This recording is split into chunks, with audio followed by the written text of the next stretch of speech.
it's really easy to push off healthy food as being too expensive. And it is expensive. It's more expensive. But when you start to think in like longer time frames, like 3 years, 5 years, 10-year time spans, what is truly more expensive when you factor in, the medical conditions, the lack of being at your best performance in those time frames. And when you look at employee retention, if you lose an employee, it's extremely expensive. Yeah, we're paying upfront costs to really take care of people. And I think it's an investment that's well spent.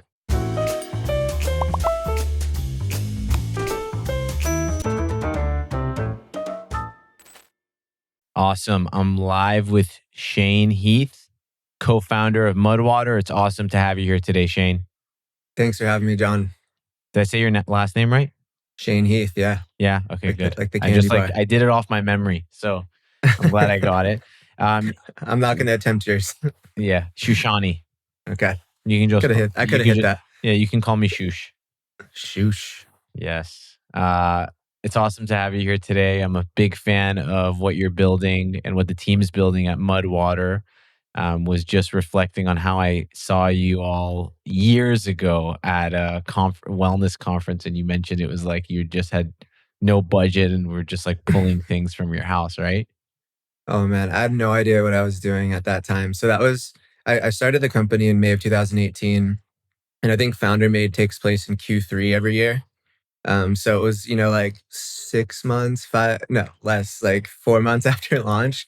And it was pretty funny sequence because pretty much I launched the company within like 3 months. It started to get traction. And someone from Founder Made reached out and was like, we're throwing an event in your area.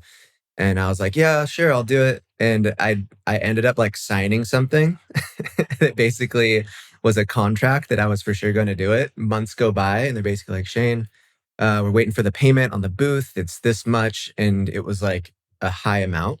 And I was like, hey, I'm not going to do it this year. And they're like, well, you don't have to come, but like, we're going to need the payment by this date, basically. And I was like, oh shit. Pretty much broke the bank to go. I had no booth or anything. So I just grabbed things from around my bedroom, around my house, and just set up this like vibey, like pretty much like a bedroom scene, like plants. I don't know if you remember it, but yeah, I was brewing up mud and very underneath the kimono into the garage style startup that I was running. And it ended up being a really amazing experience though, because I met, I think, a couple of our early investors there. And just got a bunch of like press from it. So super cool. So it was it actually did. It did pay out. Yeah, there was ROI there. Yeah. Amazing. So maybe to take even a step back, maybe a quick introduction on yourself and what MUD WTR is. Yeah. And then would love to get into how you even got from that booth, scrappy booth type startup phase to where y'all are at today, where you're actually building out your own physical space and on the west side of LA. Yeah. I'll start with myself and my background. So my background's in design and branding, web design, but also fine art. So I studied kind of both in school, and right out of school got into the entrepreneurship world, primarily focusing on tech and primarily doing like UI UX design. But I was working for smaller stage startups, so I was doing everything as well. I was doing logo, brand, identity packages, and then marketing. I was tech companies. Yeah, and I started my own with a couple friends. It was like a action sports video network. Like we thought we were gonna make the next big thing. And it was a foolish idea in terms of like there was no monetization strategy, but it was something that we were extremely passionate about, enough to where we like maniacally worked on it for 2 years and just ran our heads into the wall, but learned so much from it about everything. I learned how to code. There's like a lot of hard skills learned, but just learned a lot about business, a lot about time management, a lot about communication, a lot about people management, like all of those things. And all of us had just kind of graduated. And so that was really like our master's degree in many ways.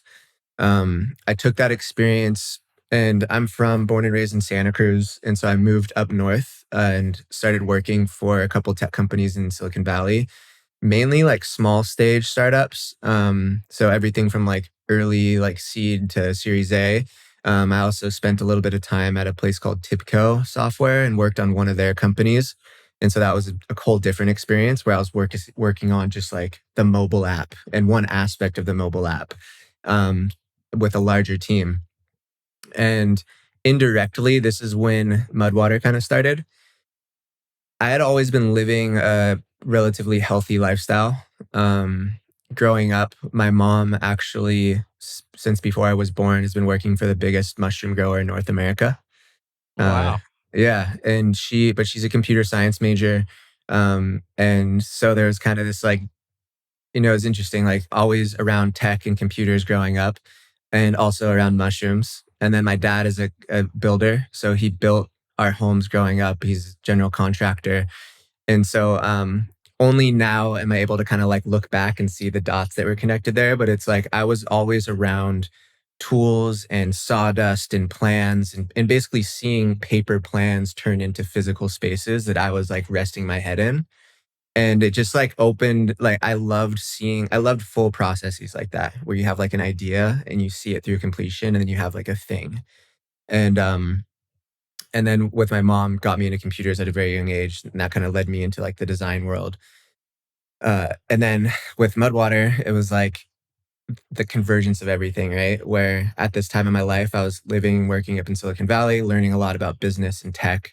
I was living a really healthy lifestyle, but I was also drinking tons of caffeine to kind of fuel my ambitions. And at the time, I didn't think there was any limitations to anything that made me feel good in the moment, right? So it was like caffeine. I looked around me, everyone was drinking it. And I'm like, I'm going to drink more and it'll allow me to do more, do it faster. The more I drink, the more I'll do. And I was just like waking up, cup of coffee, midday slump, cup of coffee, afternoon, another one, and then going to the gym, going to like jujitsu to train and drinking like a pre workout. So I was just, like hundreds of milligrams of caffeine every day. But no one was counting. And I started to feel anxious, depressed, and I just didn't feel creative. I was like, everything, like emails come through and I'm like freaking out I just like felt just constantly in that kind of fight or flight state. And it it wasn't obvious to me that it was caffeine. I was just like, I'm not sleeping. Maybe I'm like going out too much or I don't know maybe I just have something wrong with me, honestly, is pretty much where I went first. And then I started to learn more about caffeine and how it is a drug. When you're drinking coffee, you're on drugs, and that's not a bad thing. But with all drugs, the dose makes the poison. And I became pretty convinced that I was just overdoing it. And that wasn't an easy thing to switch from, right? Because I pretty much had withdrawals. Like I would quit and then I'd feel okay and then I'd drink more and kind of, it was just like this cycle that would constantly repeat itself where, I'd be waking up tired, offsetting poor sleep with caffeine and doses. And like that next night would have poor sleep. And it wasn't until I got invited to do an artist in residency program in Goa, India, so it wasn't until then until I quit coffee. I basically got invited to paint for 6 months on the beach in Goa and have an art show there and in Bombay. And so I lived in Goa for 6 months. How did you get invited to that? I had been throughout, working in Silicon Valley. I'd been going to music festivals and painting live, and I'd had a couple little shows and was just like posting things to my Instagram basically, and had met an artist who did this residency the year prior, and he kind of put in a good word for me, and they took a look and yeah, I got accepted. Okay, so you go to India. Yeah, just first time out of North America really, and landed there and was just like, holy shit, this is a different world.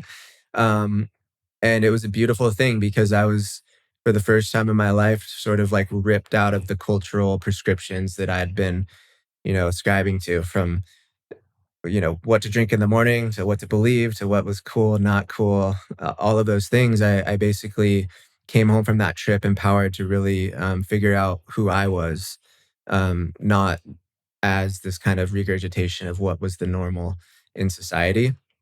And I took a look at a lot of areas of my life, morning routines, what I wanted to do with my career, but all the way down to like the drink that I was consuming every morning and the food that I was eating as well. And the first thing I did upon coming home was continue to drink chai, which I fell in love with. But I was no longer drinking like a chai with a bunch of sugar and milk. It was just the spices, the black tea, and I was mixing that with a little bit of cacao. And then I started researching different mushrooms that each had kind of a benefit profile that fit my lifestyle. So there's lion's mane for focus, for the mind. Cordyceps was more for the body, for physical performance, cardio, endurance. And then reishi and chaga was more for like balance, immune system. And it was just kind of like I'd wake up in the morning, mix all these things in a big jug, and the whole thing was like, if I'm gonna like I loved waking up and making something and having something to sip on to kind of like kickstart my creative process. And I was just like, what if I can make this all encompassing? Like it's not just a vessel for caffeine. And that was kind of the initial driver. And so I just started mixing this up and bringing it with me. And people would be like, what, what is That's that? pretty cool. Yeah. Maybe just to take a step back, Shane, you know, listeners might be familiar with the mushrooms you find at like a Whole Foods or a supermarket. There's the Bella mushrooms or bell mushrooms, like Yeah. normal Portobello's. oyster, Yeah. yeah, portobello, shiitake, and then people might be thinking, oh, like magic mushrooms and psychedelic types, but it sounds like you're talking about these newer mushrooms in the health world, like functional mushrooms. Can you give us a little bit of a summary as to what those are, and did you grow up with those as well, since your mom was in that space? Yeah. So the company that my mom worked for was in like the gourmet mushroom category, which is like we had portobellos at our house all the time, portobello burgers. And the mushrooms that I'm speaking about that are in our product are more in like what you'd call the nutraceutical realm of mushrooms, meaning that they have like a medicinal quality to them. And uh and yeah, so it's a budding space, and I think also within this they're finding that a lot of the gourmet mushrooms also have medicinal benefits, functional benefits too. But I think specifically with some of these that we're incorporating and that you're probably seeing in the market right now, they have more specific researched compounds that are within them. And yeah, so, with lion's mane, that's one that there's a lot of research coming out around how it can help with the brain, help with neurogenesis, things like that. And then the list kind of goes on with cordyceps. The thing that really excited me about cordyceps was how it helps with oxygen intake in your bloodstream. So a lot of endurance athletes are taking it. Um, and so, yeah, when I started to, well, for me initially, like mushrooms was never like a foreign thing. And I think that some people have a lot of apprehension towards mushrooms for reasons that you kind of brought up, right? It's like, are these magic mushrooms? Are they going to make me sick? Are they going to make me see God? Like, I'm not really sure which way this is going to take me. So I better just avoid it altogether. But growing up, I was pretty comfortable with them, and it was never a weird thing. So when I was like, oh, this is a mushroom I am hearing about, I want to try that. And so I was just like ordering different things and just kind of nerding out on what people are looking into around them. I would say in the Western context, they're still relatively new in terms of the nutraceutical label. Uh, but in other cultures, they've been used for hundreds and sometimes thousands of years for a lot of purposes like that. Like Chinese herbs, or in India, were they used in India as well? It's more in Asia, yeah, Mm, China, yeah, cool. Southeast Asia. So you're messing around with this product. You put it together like a mix of chai, cacao, and these. Yeah, chaga, reishi, lion's mane, cordyceps, then I had a little bit of turmeric, some, black peppers and sea salt. I was just kind of like reading about things that potentially could benefit like what I was trying to get out of life. And at that time, I was basically working on an art show. I was starting another tech company, and then I was training jujitsu a lot. And so I was just like, this is awesome. And I thought it was before this podcast, we were talking a little bit about kitchery. I've been doing a lot of, I've been eating and consuming a lot of different um, things for over the years that my friends were always just like, "Oh, that's another one of Shane's weird things that he has in his fridge." And so that's kind of like where the category that I put this in. I was like, I drink this every day, but like probably everyone seems fine on coffee. But when I started to bring this into the office is when people were like, "What is that?" And I called it mud because it looked like mud and because I knew that they were like already confused and kind of weirded out. Like they're like, I have my coffee. What the heck's that? And I was kind of playing into that. And I think the surprise for me was that the majority of people that I talked to were probably like sipping on a cup of coffee, literally. But they were also speaking to, the jitters and the anxiety, and like they weren't sleeping the best. Um, in some cases, they were looking to quit coffee altogether, even in some cases with some employees I was working with.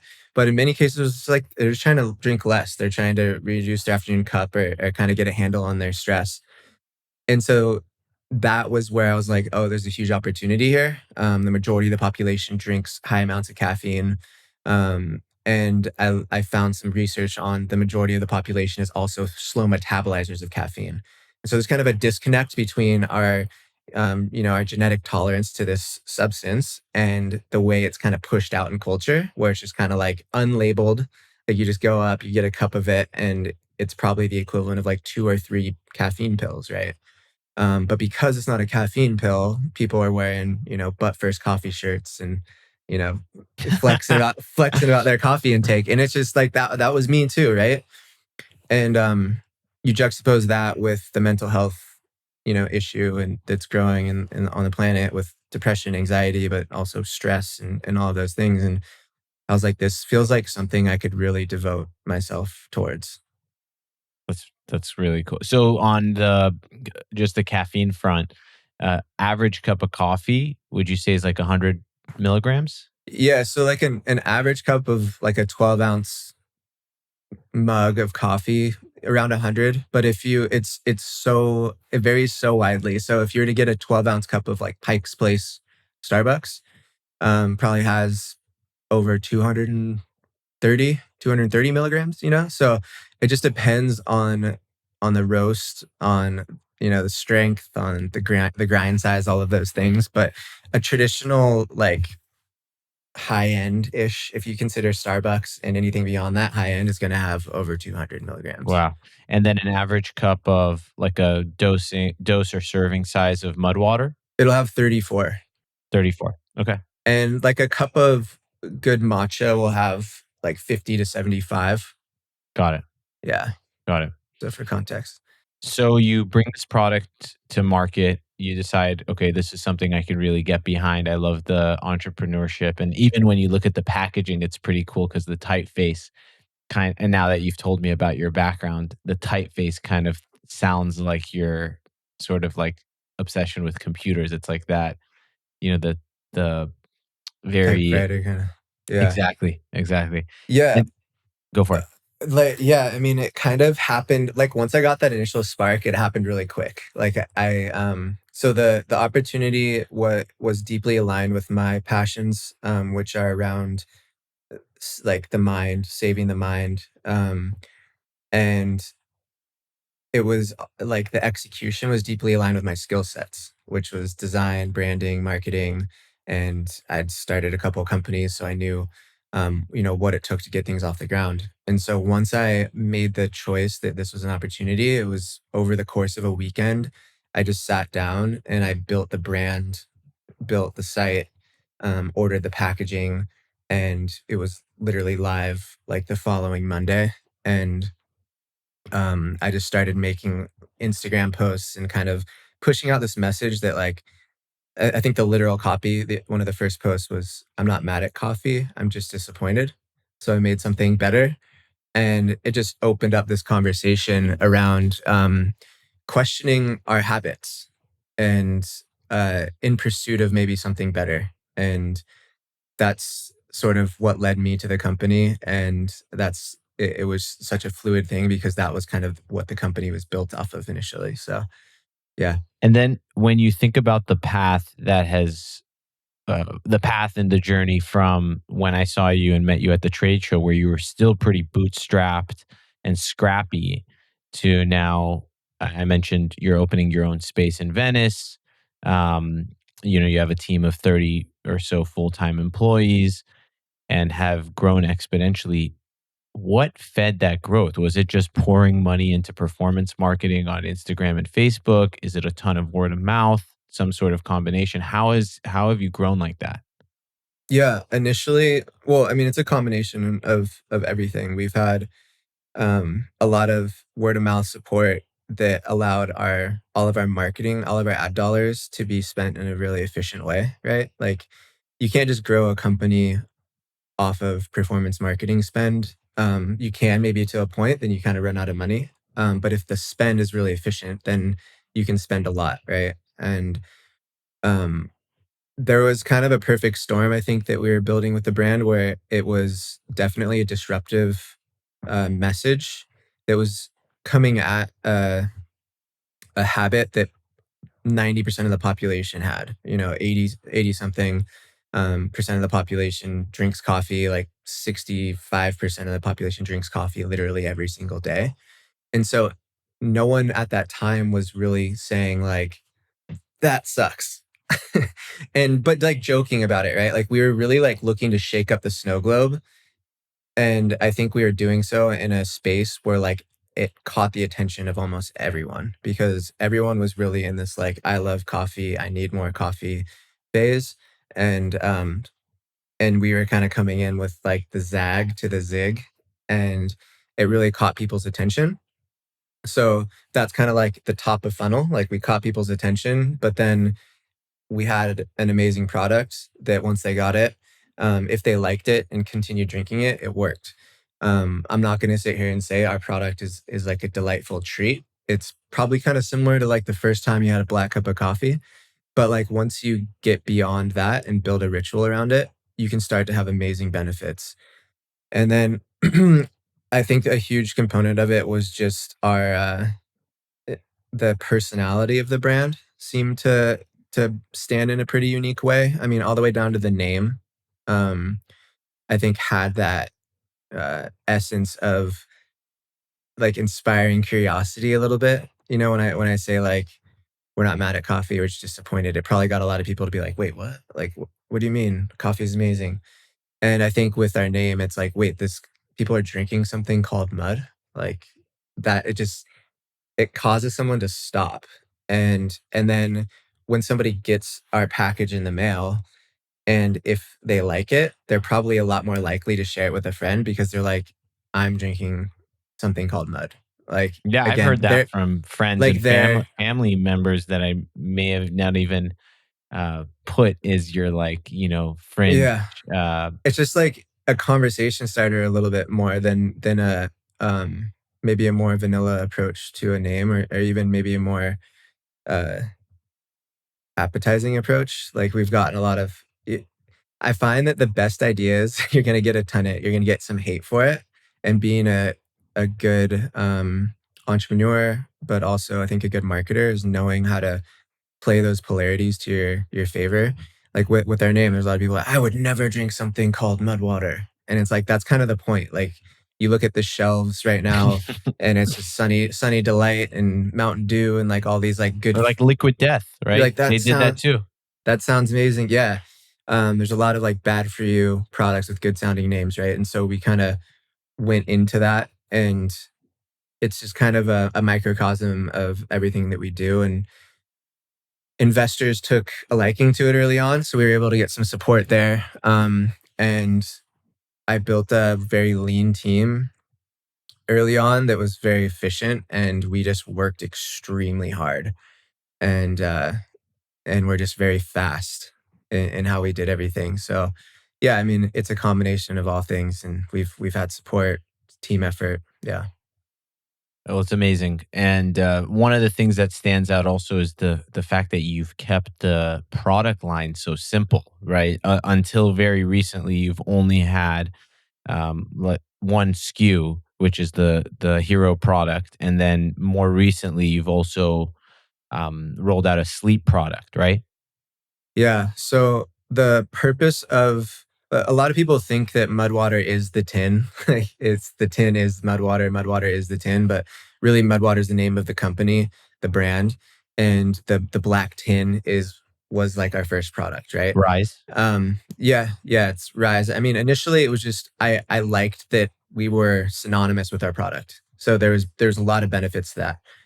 But our purpose is a lot bigger than just dethroning coffee. Our purpose is to create healthy minds through healthy habits, and habits being plural. So we're looking at the variety of habits that people share in their day, and I think going after probably the most common ones, at least first. With most people wake up in the morning, hopefully. Most people go to sleep the night before, and those two habits are so commonplace that we don't even realize that they are like they're kind of rituals that we share. And I think the those two things are so they're like cornerstones to how our day will go. Um, and so yeah, we started with the morning, we went to the evening. If you sleep well, you're probably going to be making better decisions in the morning. And now we're looking at other areas throughout the day, other habits that we're looking to bring healthier alternatives to, but all bringing back to creating the healthy mind. Could you give us a little sneak preview as to where you see the brand evolving to? And is mud by any like mud water at all limiting if that's your bigger vision and mission? Because that then requires you to sort of like mix something with water, I would assume. Yeah, yeah, it's a good question. We So there's a lot of things we're working on in that regard. I designed the initial logo with like mud slash water, giving us the flexibility to kind of mud slash media, mud slash, you know, cafe, these types of things. So there is built some built-in flexibility, but then there's some options we're exploring around the trademark and just mud and different things there.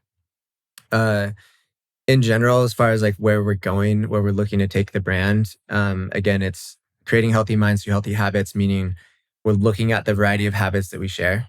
And some of those are going to be looking at times of the day and creating healthier alternatives to ones that options that people are currently taking. So, like, an example could be, everybody eats throughout the day. Meal replacement, for example, is something that we've considered.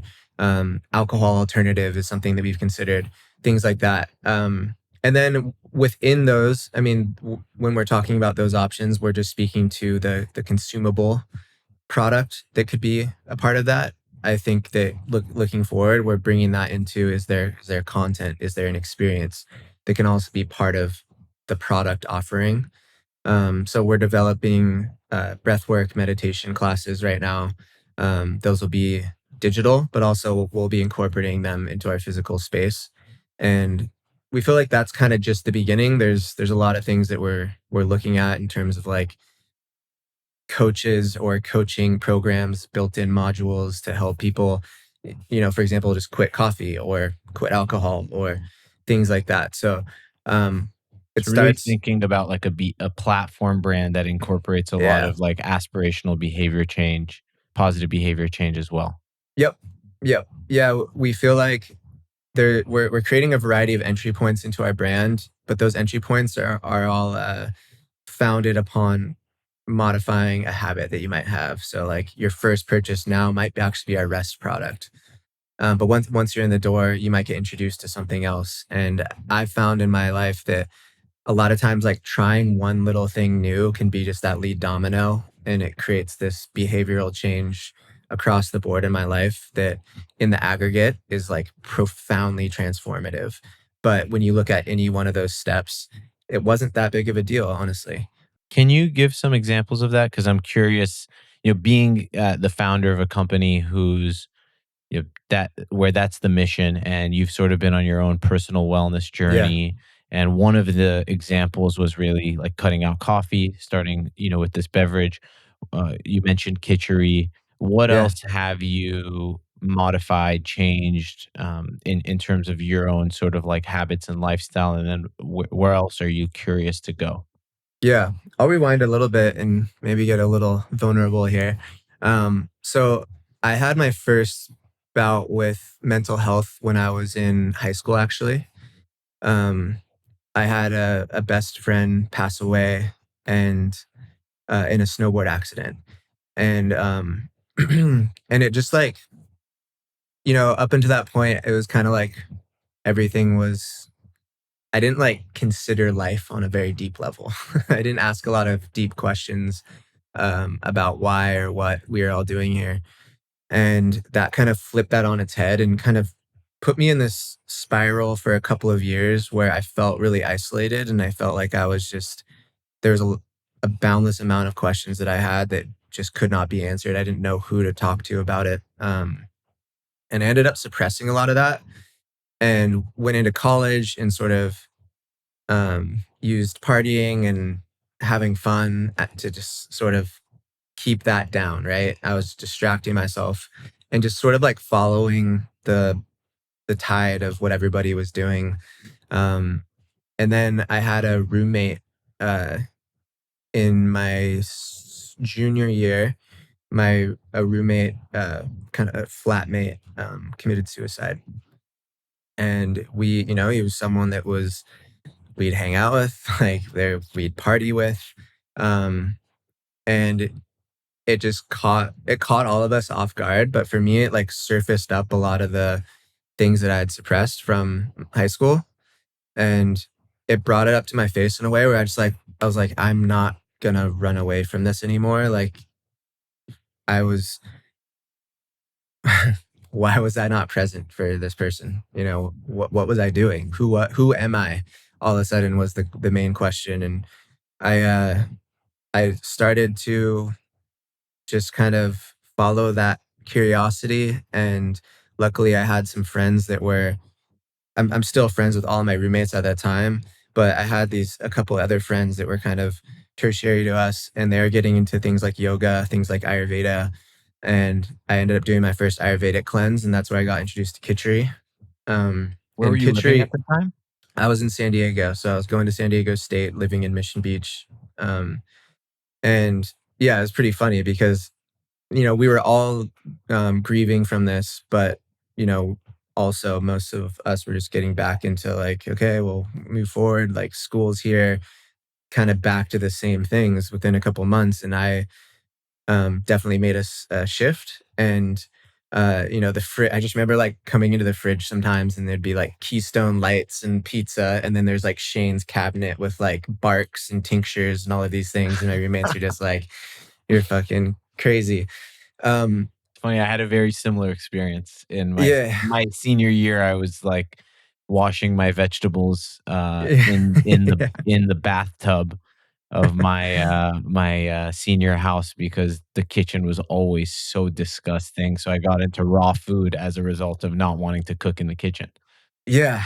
Yeah, yeah, so that was, like, one little step into walking my own path, and I think that, that little thing led me to a variety of changes that I made. I started meditation practice. I started doing Bikram yoga at the time every single day. I was just, like, obsessed.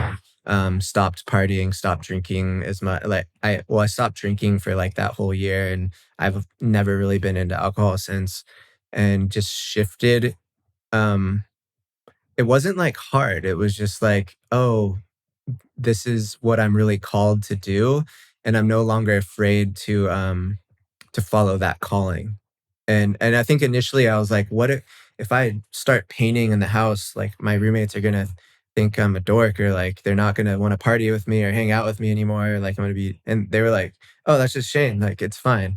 And it was very it was relieving to, I mean, maybe I just had amazing friends, and I think that that was like a learning, right? Is like we're afraid to try the thing that we're called to do, because of what other people think. But I think the more you'll find is like you either those friends weren't meant to be in your life, or they're going to accept you for what you are. And I ended up influencing a lot of my friends to try a bunch of things that have changed their lives since then. So that was like one of the earliest like lead dominoes for me that I found. And yeah, it was just like trying one little thing, starting a new habit, then that will lead to the next and the next and the next. And, over the course of 15 years, like my life is fundamentally different. What does you focus a lot on the morning and the evening as like two core routines. Mhm. What do those look like for you? Yeah. Um, so disclaimer, I had a kid 8 months ago, and a lot of habits and rituals get challenged when you have a little human in the house. But I still, Maybe you could start a line of mud baby. I know I need to get him some morning routines. um, but yeah, I still have a good dedication to routine. So maybe I'll start with the night because I think that that's where really the morning starts. My partner and I, we go to bed at the same time pretty much every night. We put lying down around like 6, and we try to get into bed around like 9. Uh, I'll do like a 15-minute.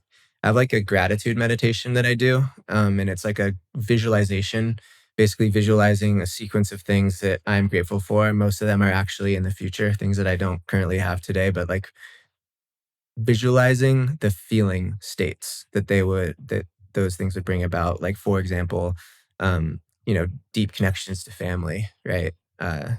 And just feeling what that feels like. And I could use visuals of like giving my parents a hug, but what I'm looking for is to bring about the feeling state. Um, so that's what I'll do at night. We do like tongue scraping and oil pulling and things like that as well. And then in the morning, I typically wake up and do that same kind of meditation as well. First thing in the morning, wake up around 5:30. Then I will go do something active. So typically it's jujitsu.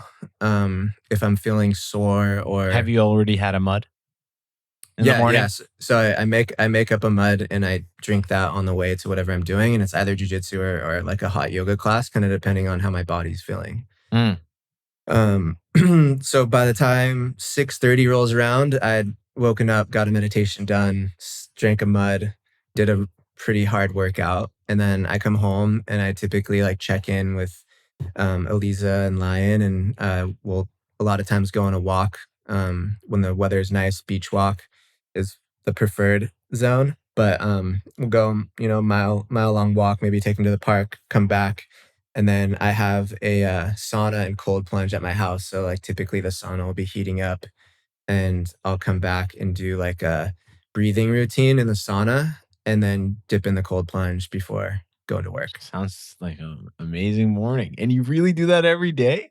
I do it. So I did it every day since I've had a kid. It's probably like 3, 4 times a week. It's still pretty good. That's impressive. And if it's not that full sequence, it's definitely elements of it every day. Like today, meditation, jujitsu, lion time. Yeah. And you cycle between sauna and cold plunge? It depends on how much time I have. Yeah, That's the best for sure. I love like nice. warming up, cooling down, warming up, cooling down. But yeah, I'll Amazing. at least get one cycle in. Yeah. Super cool. One thing I wanted to make sure that we touched upon is, you mentioned the team sort of, being a big part of the success, being scrappy, being efficient, being hardworking. And I also know that part of the give back, something I noticed early on in Mudwater's trajectory, was donating to psychedelic research Yep. via MAPS, the Multidisciplinary Association for Psychedelic Research, I think, or Studies. psychedelic Yeah. studies. Yeah. And then I remember one article like trending that was like, this company allows employees to microdose when they're going to work. And I thought that was all interesting and thought you could just maybe tell us about sort of the team culture and how psychedelics fit into that whole story. Yeah. Yeah. So psychedelics have been a big part of my healing journey, sort of post college, once I started really exploring the deeper questions that I had been suppressing. I found that psychedelics and just the community built around that are ones that are enabling that exploration. And and so it's been a big part of my healing. And once I started the company, I really looked at companies like Patagonia, and I think it was just like an acknowledgement of the potential impact that a business can have on the world.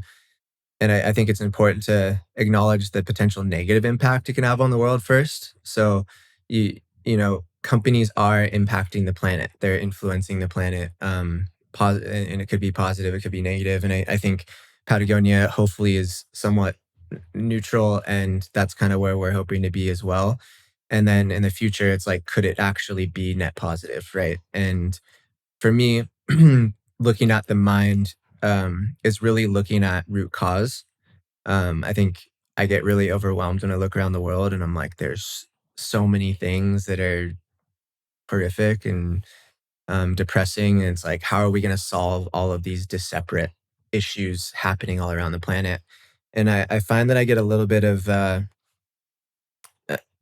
resolve when I realize that, like, most things when solved at the root cause have this systemic impact. And I think right now the all the separate issues in the world are it's the result of like an unhealthy mind, from how we treat ourselves to how we treat the planet to how we treat the businesses that we're inspired to start, how we treat each other. It's all coming from within. And I think that that's both like an alarm, but it's also like, if that can be solved, the inverse is also true. So another lead domino, like, you fix the problem within amongst culture. um, People are probably going to be inspired to start different businesses. They're probably going to be treating themselves and each other better, and treating the planet better. And so aligning our company with something like that just seemed to be very fitting. And MAPS is started in Santa Cruz, actually. So that's where I was born and raised. And so that was like a great organization that we wanted to start donating to. And I actually started donating to that company, I think, like month one. I think first donation was like $20. Because we like didn't generate any money, but I was like, I'm gonna start here. This is gonna be something we're doing every single month.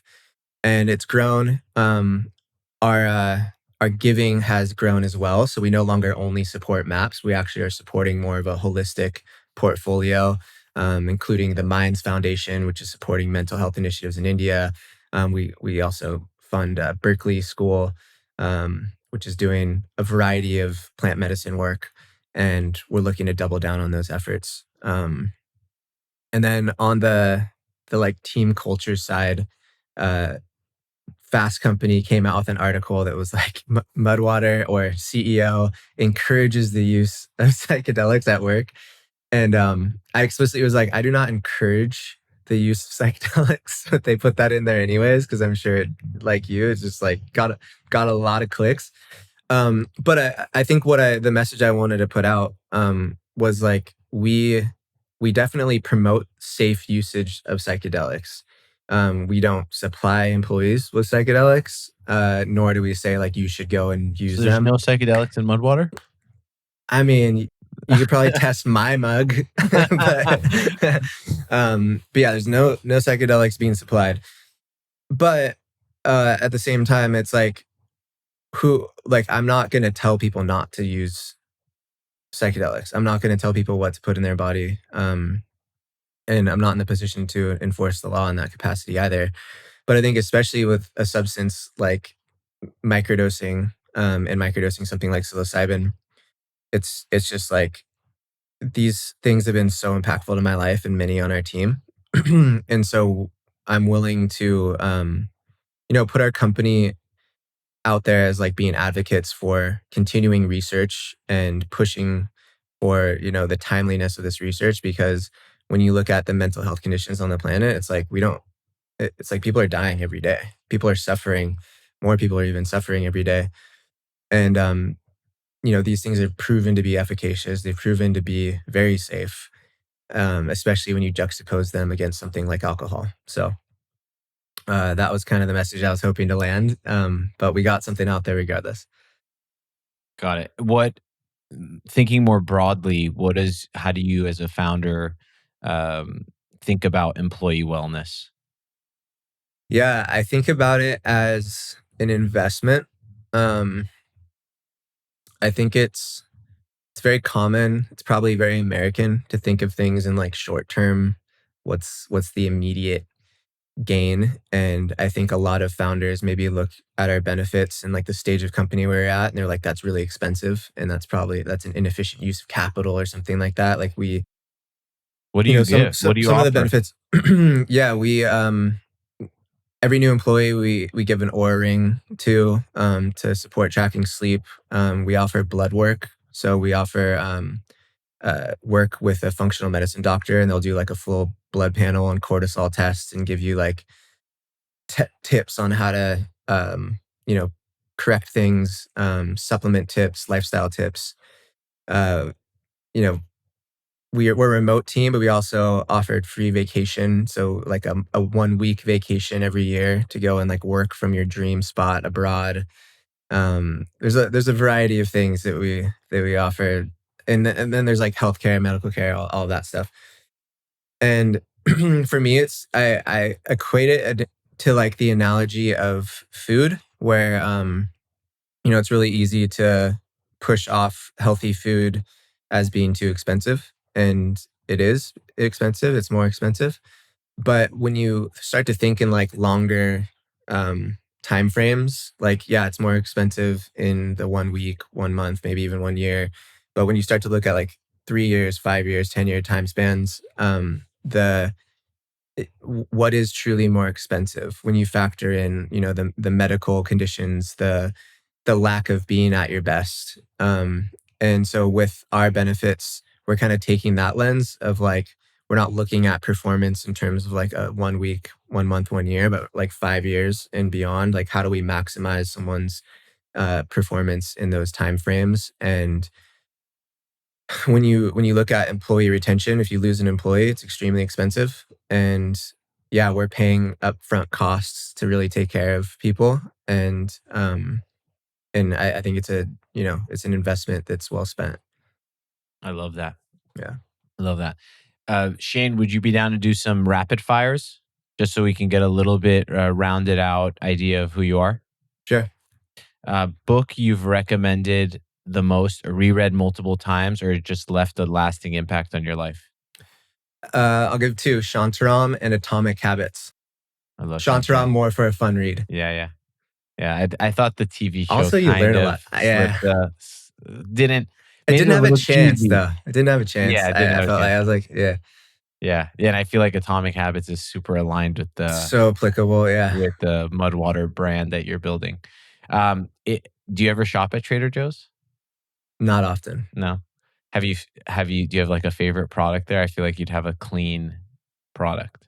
A favorite product at Trader Or a Joe's. favorite CPG product other than your own. Ooh. What would be a good? Let's see. Hmm. I I'm really liking. I'll give a shout out to Olipop for like a fun, like a treat. Yeah. What's your favorite flavor? Probably the root beer or the cherry cola. Mm, yeah, the cream soda is also really good. It's Uh, bomb. Yeah. yeah, they're great. Purchase $200, under $200 in the last 6 months that's added the most value to your life. Ooh. Do I have to be rapid in my response? No, This- take a deep breath. uh, let's see. Hmm. What did I bought recently? Probably I bought a small drum, Mm, and Lion and I, like, it's one of our rituals is it's a nice drum. So it was like over $100 and under $200. But we like he's playing it now or kind of like hitting it, and we kind of just sit there for an hour and play that quite often. It's been that's pretty amazing. awesome. Yeah. Signature dish or favorite thing to cook? I don't know if this counts, but like a really good cheese board. A cheese board. Yeah, Nice. I make a mean cheese board. Yeah. Yeah, I wouldn't Yeah, think you'd be I I didn't know. think you'd be a cheese guy It's a based lot off of of like gluten-free crackers, honeycomb, dates, fruit, good cheese. Yeah. It's nice. random. It's not it's because I don't really like to cook. One item that's always stocked in your pantry. Popcorn. Really? Yeah. Which brand? Big popcorn fan. Oh, we make our own. We just buy like the kernels and pop our own. Yeah. And we put a nutritional yeast, put some like olive oil and some ghee on it. Sounds great. Yeah. And then I also get the lesser evil stuff if I'm like if I'm You want in to a cheat? pinch. Yeah. Yeah. One thing you're grateful for today. I am grateful for plants. I'm looking Mm, around my office right now, and we have a large, big warehouse space. It's very raw, and we got plants recently into our space, and it's just like it just feels totally different now. And yeah, I think it's a pretty cool realization of how important those little beings are to the world. best piece of advice you've ever received. Hmm.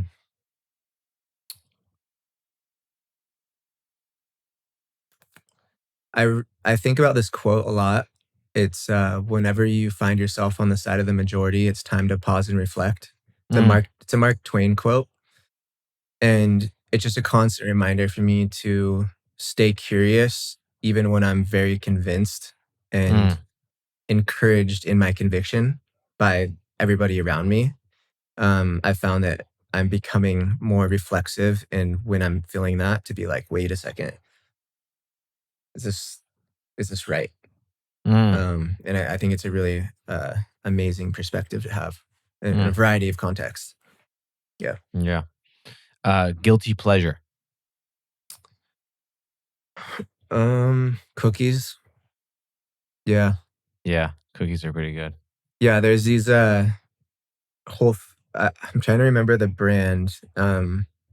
They're like these gluten-free vegan cookie dough slabs you can get at Whole Foods, and they're Cookie dough ridiculous. slabs. Yeah, I mean, Is it's it just like ready to Cabela's? it's ready to throw in the oven. No, it's I could get the name, Yeah, no, we'll grab it but at some I point. have an issue with cookies for sure. Like it's bad. I've been getting pissed at Eliza, my partner. I'm like, you can't have cookies around here. There's got a problem. That's so funny. Who do you look up to and why? I look up to a variety of people. I think it's the common thread is people who are unafraid to be themselves. And so artists like David Cho, for example, is a very authentic character. Um, I look up to someone like Aubrey Marcus, who in the business world, I really look up to Aubrey Marcus, who's, he started a podcast, started on it. But I think he kind of took a different approach to how he wanted to build his business and, showed up in a very vulnerable way. He's doing some marketing for you guys now, right? We're sponsoring his podcast, probably. Yeah. Nice. Yeah. I uh I was there when John Beer came up to Aubrey. He's like, "You gotta invest in Mudwater." I was at John's house and I was like, "I wanna invest in Mudwater, come on." I miss Missed John. that. I miss John. Yeah. Favorite podcast or podcast episode or one that's left a lasting impression on you? Well, speaking of Aubrey Marcus, the first podcast that I ever listened to that I remember, this is back in 2012. I was doing a commute from Mountain View to Santa Cruz, like on a daily basis, and someone was like, "You should listen to a podcast." And I was like, what's that?" It was like that early, right? Like I'd heard of audiobooks and maybe I'd heard of like a podcast, but early on, I think the majority were just like basically stories. Like they're almost like a derivative of audiobooks. But this is the first podcast I listened to where it was just two people just talking. And it was Aubrey Marcus talking about his first ayahuasca experience. And I remember for the first time in my life, I was like, oh, there's other people that are exploring their consciousness in a way that like I felt like I was thirsting for, and was resulting like not getting that quench was resulting in me suppressing it. And it influenced me so much that once I got home, I listened to the whole podcast. I got home and I drove over to my friend's house and I was like, have you guys heard of a podcast? They're like, no, I don't know what that is. I was like, dude, listen to this. And we literally sipped tea and listened to that podcast together. And within a month, one of my friends was on a plane to Peru to go to that place to drink ayahuasca, where Aubrey was talking about. And him and I have had multiple ceremonies together since then. So very impactful podcast. That's powerful. I want to listen to that podcast now. Yeah, it was episode 127. 127. Okay, I'm going to check that out. That's the cool thing about the power of conversation. And I think that leads me to my last rapid fire, which is the craziest thing that you do to optimize your well-being.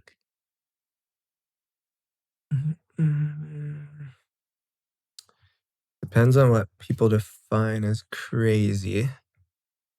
Um, I mean, I have a hyperbaric chamber at Mm, in the office, and I'd say most people think that's pretty crazy. I don't think it's that crazy, but I'm like, anybody on my team, I'm like, you guys can use this, and like nobody will because they're like afraid of it. how often do you use it? Probably 5 times a week for about 60 minutes. I'll come try Yeah, it. come try it out. But yeah, if you don't know what that is, just briefly, it basically just uses pure oxygen and pressurizes the chamber that you sit in. And it's the equivalent of like being 10, 15 feet underwater. And that pressure just creates a response in your body, pushing blood flow into areas that might not be getting it, damaged tissues or brain cells, for example. So Yeah, really speeds up good speeds up for healing. uh, traumatic brain injuries, Hmm. right? Yeah. TBIs. Yep. Yeah. Shane, this has been a lot of fun. Uh, Thank you for the time. Thank you for all the wisdom and sharing your experiences. Anything that you'd like to leave our listeners with before we sign off? You definitely have a pretty active Instagram where you share a lot of your art and sort of some of the wellness practices. People can find more and learn more on mudwater.com. Yeah, mudwater.com, mudwtr.com. And then on Instagram and socials, it's drink mudwater. I would say, yeah, keep your eye out for January. We're launching some pretty new, exciting things on January 2nd. So follow us and you'll be the first to see what's to come. Amazing. Well, thank you for the time and congrats on everything you've built and excited to watch y'all continue to grow. Thank you so much. Thanks, Shush. Thanks. Thanks, man.